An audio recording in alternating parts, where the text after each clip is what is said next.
Bonjour et bienvenue dans un nouvel épisode de la revue Blockchain et Crypto-Paiement. Quelle semaine! Nous avons passé une semaine très dense en informations, en France, en Europe, mais même au monde. Commençons tout de suite par le vote de la loi MiCA au Parlement européen. MiCA, Markets and Crypto Assets, est une réglementation européenne, donc ce n'est pas une directive, elle a force de s'appliquer immédiatement dans tous les pays. Elle a été votée dans une commission, la Commission des affaires économiques et monétaires, qui s'appelle ECON. Donc au sein du Parlement européen, il y a eu ce vote cette semaine, le 14 mars. Il y avait des clauses dans cette réglementation qui souhaitaient mettre en place une interdiction des minages de preuves de travail ou l'usage et le listing de cryptoactifs qui utilisent des technologies par preuve de travail ou qui consomment trop d'énergie. Et donc on a réussi d'abord à enlever ces clauses de la texte de la réglementation, mais au moment du vote, ils ont été réintroduits et réinsérés. Il y a eu beaucoup d'allers-retours, beaucoup de prises de position, et même la France, elle avait des prises de position avec certains députés plutôt favorables au développement de l'écosystème crypto. Nous avons fini par réussir à les enlever, à ne pas les voter, avec l'argument de dire qu'il vaut mieux les voter dans le cadre d'un impact environnemental, dans un traité lié à ce domaine-là, et à être traité à pied d'égalité avec d'autres activités de l'économie, et pas faire partie d'un règlement d'un métier, par exemple, ou d'un écosystème qui s'appelle MiCA, Markets and Crypto Assets. En revanche, la question demeure entière. Est-ce que la loi MiCA est plutôt un élément favorable pour le développement d'écosystèmes crypto dans un cadre juridique stable, dans un cadre favorable, ou non, au contraire, c'est peut-être un frein et ça risque de causer plus de dégâts que de résultats? Pour y répondre, voici une citation d'un député français, européen, au Parlement européen, mais aussi de l'ADAN, de Faustine Fleuret, la présidente de l'Association pour le développement des actifs numériques, qui a considéré à juste titre que l'Union européenne risque de se tirer deux balles dans le pied. L'une pour affaiblir encore son autonomie stratégique et l'autre pour ébranler sa souveraineté monétaire. Affaiblir son autonomie stratégique, justement parce que les entreprises crypto risquent de partir plutôt en Suisse, en Angleterre, au Canada, aux États-Unis ou en Australie ou dans un autre pays au monde, à Dubaï par exemple, ou à Singapour, et même Hong Kong. Et de l'autre côté, c'est pour ébranler la souveraineté monétaire parce qu'on s'interdit de développer maintenant des stablecoins euros en Europe. On va bloquer le développement de ce genre d'innovation. Et donc les Européens vont finir par utiliser plutôt des crypto-monnaies étrangères, en dollars, équivalents au Libra Diem qui n'a pas eu lieu, mais il y a d'autres stablecoins américains, comme Paxos, comme USDT, comme Tether, ou comme d'autres encore, qui ont 90% du marché aujourd'hui au monde. Et donc on s'interdit de faire concurrence à ce genre de crypto-monnaie stable, d'un côté, mais surtout aussi qu'on interdit la DeFi. Aujourd'hui, la loi MiCA, dans son texte actuel, elle n'est pas du tout favorable au développement de la finance distribuée, la distributed finance. Elle interdit l'émission de jetons sur lesquels il peut y avoir des taux d'intérêt, ce qui n'est pas exactement un cadre favorable pour le développement des services en blockchain et en crypto-paiement. L'ADAN, elle a relevé des règles inadaptées au développement en Europe des innovations. Les NFT, les Non-Fungible Tokens, en gros, ce sont des cryptoactifs uniques, non fongibles. Aujourd'hui, on sait que $1 est égal à $1, 1 euro est égal à 1 euro, un bitcoin, il est convertible à un bitcoin.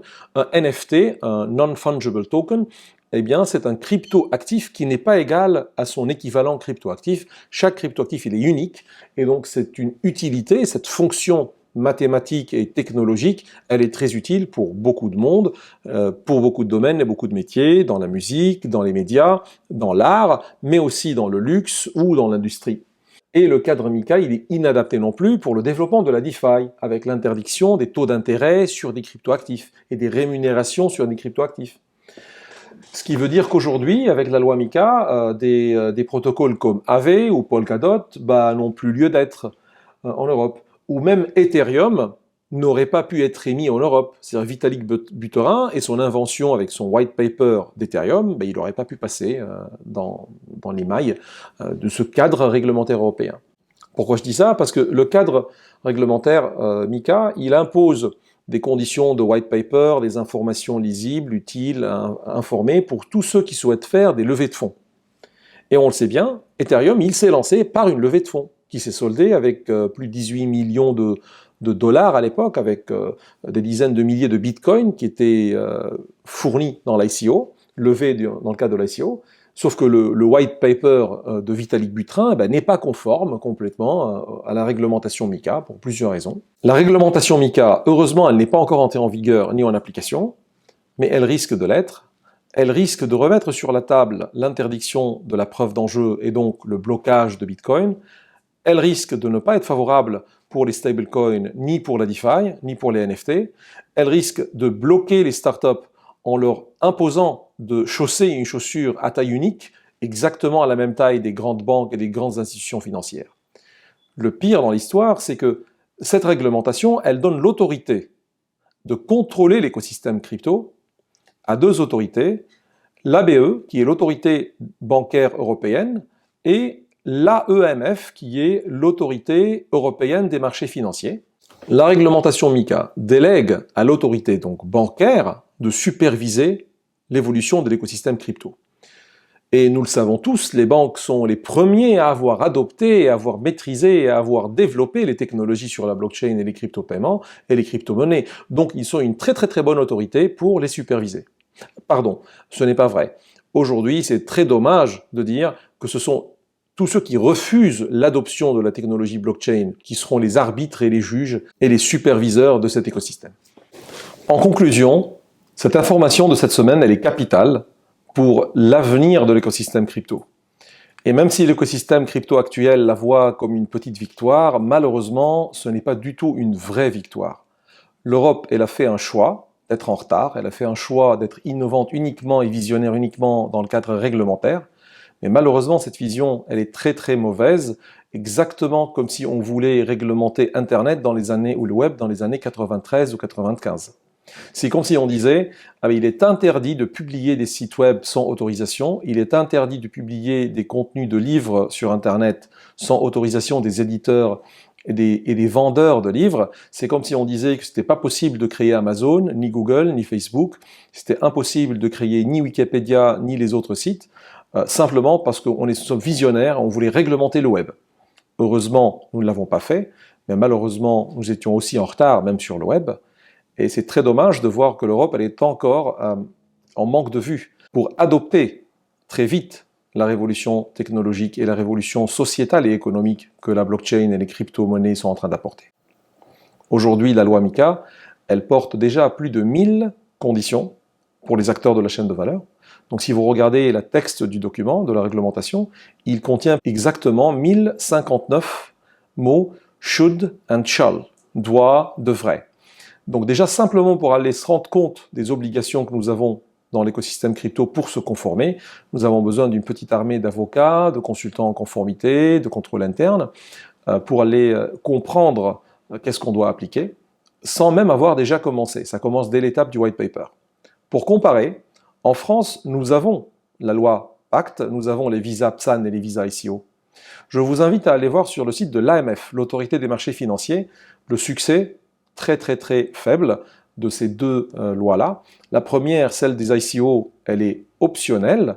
Ça veut dire que si vous êtes une startup, vous souhaitez faire une levée de fonds, Initial Coin Offering, sur la base des crypto-monnaies, vous avez l'option de demander d'être listé par l'AMF.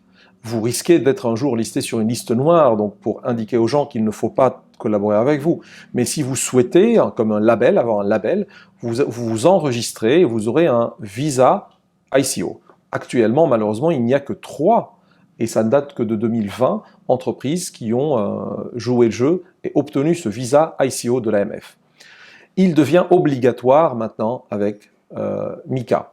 Et donc il faut se poser une question, pourquoi les gens ne sont pas partis demander ce label qualité de l'AMF pour avoir une belle notoriété dans leur levée de fonds? Une des raisons principales, c'est que d'un côté, il ne ciblait pas forcément que le marché français, et ce visa ICO, il n'est valable en réalité, il n'est vu, il n'est visible qu'en France. Mais de l'autre côté, c'est que probablement le visa ICO n'était pas assez adapté aux besoins des startups qui souhaitent faire des vraies levées de fonds. Pour le visa PSAN, nous on a déjà une trentaine, 32 PSAN enregistrés aujourd'hui en France. Le PSAN, c'est prestataire de services sur actifs numériques. Donc, en anglais, dans la loi MiCA, ce serait Crypto Asset Service Provider. Et là, non plus, il n'y a pas un très grand succès. Binance, par exemple, n'est pas enregistré sur cette liste. Des grands exchanges mondiaux ne sont pas enregistrés en France. Alors, comme nous allons voir, ils sont enregistrés ailleurs. Ils ont choisi d'autres juridictions pour le faire. Et donc, c'est simplement être enregistré, c'est même pas avoir l'agrément, parce que aujourd'hui l'AMF propose aussi un agrément, et à date, aucune entreprise, ni grande ni petite, qui travaille dans l'écosystème crypto, a choisi de se faire agréer par l'AMF. Encore une fois, avec la loi MiCA, tout cela sera obligatoire. Donc la France, d'un côté, peut se féliciter d'avoir été visionnaire, d'avoir réglementé en Europe la première, l'écosystème, et que malheureusement ou heureusement, la réglementation française, elle est déployée maintenant relativement en Europe, mais elle est devenue obligatoire et encore plus lourde, et donc du coup, on ne peut pas se féliciter d'avoir développé l'écosystème crypto en Europe. En revanche, si vous posez la question à des startups, à des entreprises, à l'écosystème crypto, s'il a été consulté, la réponse, elle aurait été très différente. Il ne s'attend pas à une réglementation, il est naissant, il est encore très petit. C'est comme si vous demandez à votre enfant d'être à la fois certifié ISO 27001, d'être certifié Scrum, d'être certifié, je ne vais pas vous citer beaucoup de certifications que vous connaissez ou ne connaissez pas dans votre domaine, mais vous avez un enfant, vous allez l'accompagner pour qu'il grandisse. Vous allez bien le nourrir, vous allez bien l'éduquer, vous allez bien l'accompagner, vous allez lui laisser une liberté. Et c'est justement cette liberté-là qui était attendue par l'écosystème crypto et pas la réglementation. Ils avaient surtout besoin d'abord de liberté pour qu'ils testent, pour qu'ils développent. Ils avaient besoin d'accélérateurs européens et pas de cadres réglementaires européens. Aujourd'hui, les startups françaises ne se développent pas du tout en Europe. Elles se développent relativement faiblement, même en France. Il n'y a pas les canaux pour les aider à se développer partout en Europe. Enfin, on a l'habitude de dire à France Payment Forum, nous avons besoin de créer l'Airbus des cryptos européens. On ne veut pas rester avec uniquement des leaders américains et des leaders chinois. D'un côté, les Américains qui possèdent des budgets gigantesques, de l'autre côté, et des libertés aussi. De l'autre côté, côté chinois, même s'ils n'ont pas assez de budget ni assez de liberté, mais ils ont le sponsorship de l'État, donc c'est étatique. Alors qu'ici en Europe, on perd de tous les côtés. On perd du côté budget, on perd du côté masse critique de l'Europe, et on perd du côté secteur public, qui n'émet pas de besoin pour des vrais projets, de très grands projets européens dans ce domaine. Enfin, un mot sur la preuve de travail. Heureusement que l'Europe ne s'est pas tiré une balle dans la tête en arrêtant la preuve de travail, parce qu'on aurait dû comprendre qu'il n'y a pas de blockchain sans Bitcoin, et il n'y a pas de blockchain ni de Bitcoin, ni de cryptoactifs, ni de sécurité dans l'écosystème sans la preuve de travail de Bitcoin. Et tous ceux qui prétendent connaître le système blockchain, je les invite vraiment à les former. Du coup, moi je possède une formation qui se trouve dans le lien, donc je les invite vraiment à aller la consulter. Aujourd'hui, si vous pensez que Ethereum souhaite passer au Proof of Stake, Ethereum n'aurait jamais pu exister sans preuve de travail. Et ça fait des années qu'il essaye de passer à la preuve d'enjeu et il n'arrive pas à la faire rapidement. Ça prend du temps, ça prend beaucoup d'efforts à faire cette bascule-là. Bitcoin ne basculera pas à la preuve d'enjeu. Bitcoin, elle a fait une solution plus élégante qui va garder la preuve d'enjeu dans sa couche 1 et dans la couche Lightning Network, il n'y a pas de preuve ni d'enjeu ni de travail. Il y a des canaux prépayés pour faire du scale-up, pour faire des paiements instantanés de masse. Donc aujourd'hui, interdire la preuve d'enjeu, ça veut dire arrêter tout le développement de tout ce qui est basé sur blockchain. Et tous ceux qui prétendent que la technologie DLT, la technologie des registres distribués, suffirait pour avoir un corps de loi, réglementation MiCA de 200 pages presque, que pour des technologies de registres distribués, une base de données distribuée avec un peu de programmabilité, eh ben, on n'avait pas besoin de loi pour ça. La deuxième information de cette semaine, elle va être liée au Position Paper, un document de position de France Payment Forum, sur le sujet des opportunités et des enjeux d'une monnaie numérique pour l'Europe des paiements. Comme je vous l'avais annoncé la semaine dernière, j'ai organisé les rencontres digitales de France Payment Forum dans le cadre du groupe de travail que j'anime, Crypto Paiement, avec la Banque de France, Worldline, Paymium, SmartChain, et nous avons débattu la semaine dernière des freins et des opportunités d'adoption de la blockchain dans les paiements, donc dans l'écosystème des crypto-paiements. Et dans ce cadre-là, nous avons annoncé la publication d'un position paper. Ce position paper, il a été préparé par le GT Crypto Paiement, il a été préparé par France Payment Forum, avec la participation des représentants de l'écosystème des paiements et de l'écosystème bancaire, y compris de Paris Europlace, des grands cabinets de conseil ou des éditeurs de solutions de paiement. France Payment Forum est un lieu de rencontre de l'écosystème des paiements en France, représentatif en gros de la chaîne de valeur, que ce soit monétique, flux, paiement et moyens de paiement, que ce soit aussi des industriels, des banques, des établissements de paiement et des émetteurs de monnaie électronique. Et donc c'est un lieu de rencontre organisé autour de plusieurs groupes de travaux. Et moi j'anime le groupe de travail crypto-paiement. Nous avons travaillé ces derniers mois sur l'émission d'un position paper dans le cadre public et privé de l'émission de monnaie numérique. Ça veut dire la monnaie numérique de banque centrale, qu'elle soit des paiements de gros ou pour les paiements de détail, que ce soit aussi des monnaies numériques commerciales qui peuvent être émises par des banques ou par des fintechs et des startups. Le but de ce position paper, c'est de se prononcer et d'encourager la Banque centrale européenne à reprendre une partie des travaux de la Banque de France qui se sont basés sur la monnaie numérique de banque centrale de gros, pour les gros montants, mais aussi d'utiliser ce modèle pour bâtir dessus l'émission d'une monnaie numérique de banque centrale retail. On peut la rapprocher d'un stablecoin euro étatique, d'un stablecoin euro systémique de la Banque centrale, exactement comme la monnaie numérique de banque centrale chinoise, le yuan. En revanche, la version chinoise, elle ne se base pas du tout sur une blockchain, ni sur une technologie de registre distribué. Et notre position paper, il recommande fortement l'usage de la technologie blockchain avec les possibilités d'usage des smart contracts pour avoir une monnaie programmable. L'idée, c'est de créer, comme je l'ai dit tout à l'heure, un Airbus de l'écosystème des cryptos et des blockchains européens, une licorne européenne qui est le fruit de collaboration entre l'écosystème privé et public, entre des banques centrales, des grandes banques, les États européens et l'écosystème privé des fintechs et des startups pour favoriser l'innovation, pour avoir une réponse correcte et non seulement réglementaire à l'avancée et à l'avance très fort des Américains, leur dominance dans le marché, par exemple, des stablecoins ou même de la DeFi. Je vous invite à consulter ce position paper sur le site de France Payment Forum. Je vous mettrai le lien dans la vidéo. Ce position paper, il pose plusieurs questions. Il traite d'abord la question, à l'heure de la transformation numérique des paiements, du sans contact, du paiement instantané, du paiement mobile et du projet EPI, qui est le projet du European Payment Initiative pour avoir une carte bancaire européenne, l'Europe des paiements a-t-elle encore besoin d'une monnaie numérique? Et avons-nous besoin de la technologie blockchain? Et donc on répond favorablement à cette question-là et on démontre dans ce papier pourquoi il est nécessaire d'avoir les deux. Les deux, ça veut dire une monnaie numérique de banque centrale, une monnaie numérique de banque commerciale et l'usage de la technologie blockchain, notamment la technologie de blockchain publique. Le position paper conclut par dire « Il n'y a pas de contradiction entre envisager une monnaie numérique de banque centrale en euros et soutenir l'initiative européenne dans le domaine des paiements. Les deux sont probablement nécessaires et nous devons en tout état de cause les bâtir en assurant leur complémentarité. » Aujourd'hui, le projet EPI, European Payment Initiative, subit des difficultés, des retards dans son lancement. Je rappelle que c'est un projet privé, ça veut dire que ce sont les banques qui se mettent d'accord entre elles. Elles sont encouragées par les banques centrales et par les gouvernements. En revanche, le projet EPI est un projet en retard de 40 ans sur le marché, émettre une carte concurrente à Visa en Europe.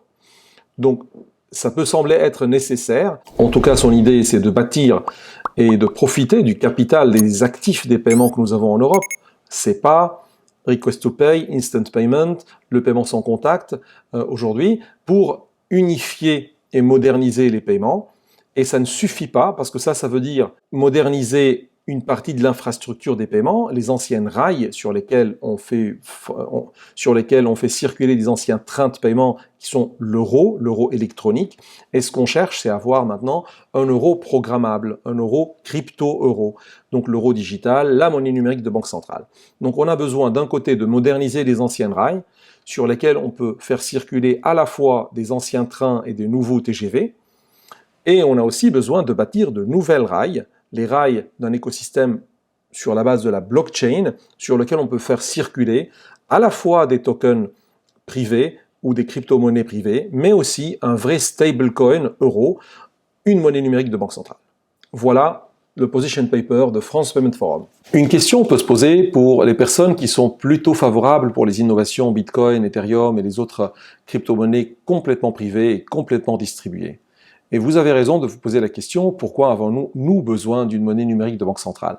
La question n'est pas seulement pour vous, nous parlons ici de tout l'écosystème européen, de l'économie européenne, de l'économie aussi française, donc de chaque État des membres de l'Union européenne. L'Europe ne peut pas parier sur la dominance de Bitcoin par rapport à l'euro ou au dollar un jour, et ne peut pas proposer le Bitcoin comme une monnaie légale comme au Salvador aujourd'hui. Alors, je ne dis pas que c'est juste impossible, l'expérience du Salvador est une expérience très intéressante qui reste à suivre, mais pour l'euro, moi je crois fermement qu'on va pouvoir voir cohabiter ensemble des monnaies numériques privées, comme donc des crypto-monnaies comme le Bitcoin et l'Ether, des corpo-monnaies comme des monnaies qui peuvent être émises par des banques commerciales, des grands industriels, mais aussi une monnaie régalienne, l'euro, qui est émise par la Banque centrale, selon la politique monétaire de la Banque centrale, qu'on peut critiquer, qu'on peut demander qu'elle soit ajustée, améliorée, mais on a encore besoin, on a absolument besoin de ne pas perdre les actifs sur lesquels nous avons dépensé pendant 60 ans pour les bâtir, pour créer les rails de paiement européens que nous avons aujourd'hui. Nous voyageons maintenant, encore une fois, au Moyen-Orient, surtout au Bahreïn et aux Émirats Arabes Unis, parce que Binance vient d'obtenir là-bas 2 autorisations, l'une de Dubaï et l'autre de Bahreïn pour devenir un fournisseur de services crypto. C'est l'équivalent à PSAN, c'est l'équivalent au prestataire du service sur actifs numériques, ou bien, selon la réglementation MiCA, équivalent à Crypto Asset Service Provider. CZ a tweeté et Binance, elle a communiqué officiellement qu'elle vient d'obtenir du Bahreïn, donc de la banque centrale CBB de Bahreïn, un enregistrement. Donc c'est pas encore un agrément, c'est un enregistrement. Et l'enregistrement n'est pas encore complété. C'est un Memorandum of Understanding. C'est un accord provisoire pour autoriser Binance à opérer officiellement dans le territoire du Bahreïn et dans le territoire donc aussi des Émirats Arabes Unis. Et l'information qui nous vient donc de Dubaï, ils ont demandé l'autorisation à Dubai World Trade Center Authority, qui est l'équivalent, on va dire, de l'AMF ici en France.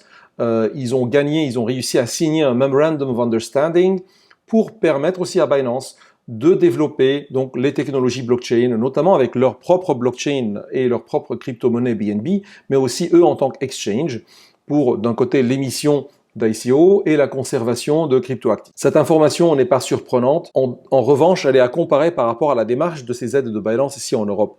Binance, elle est venue voir l'AMF, elle est venue voir Paris Europlace, c'est le marché donc français, l'écosystème français bancaire, financier et surtout crypto. Et elle avait promis de donner jusqu'à 200 millions de dollars en investissement en France, en recrutement, en financement d'universités, d'écoles et de start-up, mais aussi en projets bancaires. Et malheureusement, le process n'a pas abouti pour obtenir actuellement une licence pour Binance en France. Et comme la réglementation MiCA, elle n'est pas rentrée en application, Binance ne peut pas demander une autorisation officielle de la BCE pour être enregistré ou pour être agréé pour opérer en France. D'ici 2024, nous aurons probablement la loi MiCA, mais en attendant, nous avons pour le moment perdu 200 millions d'euros d'investissement dans l'écosystème crypto qui sont partis surtout à Dubaï et au Bahreïn. Cette semaine, nous avons une information qui nous provient des États-Unis et d'Amazon. Amazon souhaite encore rentrer dans l'écosystème des crypto-paiements. Elle souhaite rattraper son retard d'un côté par rapport à Facebook, Meta, qui d'un côté qui a abandonné Libra, mais qui a adopté le stablecoin Paxos et qui essaye de développer aussi les NFT sur des technologies blockchain. Amazon, pour elle souhaite lancer une blockchain, elle souhaite lancer une crypto-monnaie qui va s'appeler Amazon Crypto Token, ou c'est peut-être un nom temporaire de ce coin-là, pour des besoins de paiement en ligne, donc pour l'acceptation paiement des cryptos. Que ce soit sa propre crypto-monnaie, ou bien que ce soit Bitcoin ou autre crypto-monnaie ou stablecoin. Et l'information que nous avons aujourd'hui, c'est que Amazon cherche encore à recruter aujourd'hui des consultants et des développeurs et des responsables dans ce domaine. Donc elle souhaite recruter un product leader, experienced product leader to develop Amazon's digital currency and blockchain strategy and product roadmap. On peut constater qu'ils ont fait des études en interne, qu'ils ont conçu des solutions en interne et qu'ils veulent maintenant l'industrialiser en recrutant le product leader qui va être le owner, qui va être donc le responsable de ce produit-là chez Amazon. Pour le moment, nous n'avons pas encore de date précise, mais les informations qui semblent émaner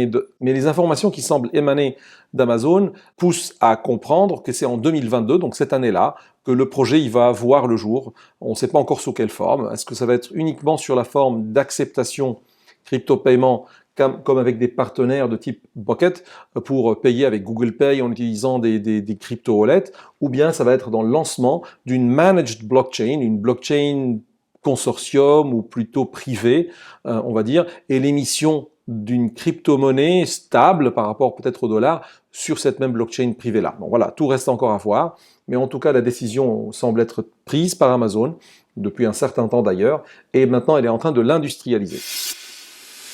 Et pour terminer, nous allons parler de eBay et de Facebook, donc Meta. eBay, qui depuis un certain temps réfléchit à une façon de rentrer dans l'écosystème des cryptos, elle a forcément choisi le domaine des crypto-paiements d'abord et le système NFT, donc les non-fungible tokens aussi. eBay a lancé un digital wallet qui permet de stocker d'un côté des moyens de paiement, mais aussi de stocker des NFT ou des parts de propriété de non-fungible tokens, des cryptoactifs non fongibles. Donc Jamie, le président de eBay, se prépare à lancer ce portefeuille numérique qui va être à la fois un portefeuille pour des NFT et un moyen de paiement en crypto-monnaie. Et dans le même contexte, Facebook, donc Meta, avec Mark Zuckerberg qui a annoncé récemment que les NFT vont bientôt arriver sur Instagram. Et l'annonce même de Facebook, c'est que sur Instagram, les utilisateurs vont pouvoir bientôt, dans les prochains mois à venir, pouvoir minter, donc émettre leurs propres non-fungible tokens et pouvoir le monétiser.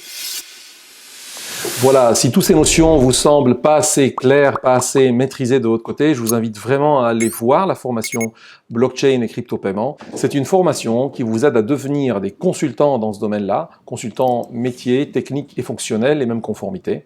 Mais c'est aussi une fonction dédiée aux dirigeants d'entreprise, aux directeurs de services, aux responsables marketing, conformité, commerciaux, pour appréhender et adopter la révolution blockchain en cours et avoir toutes les clés de compréhension, mais aussi les clés business pour réussir dans ce domaine. Sur ce, je vous souhaite un bon visionnage et à la semaine prochaine.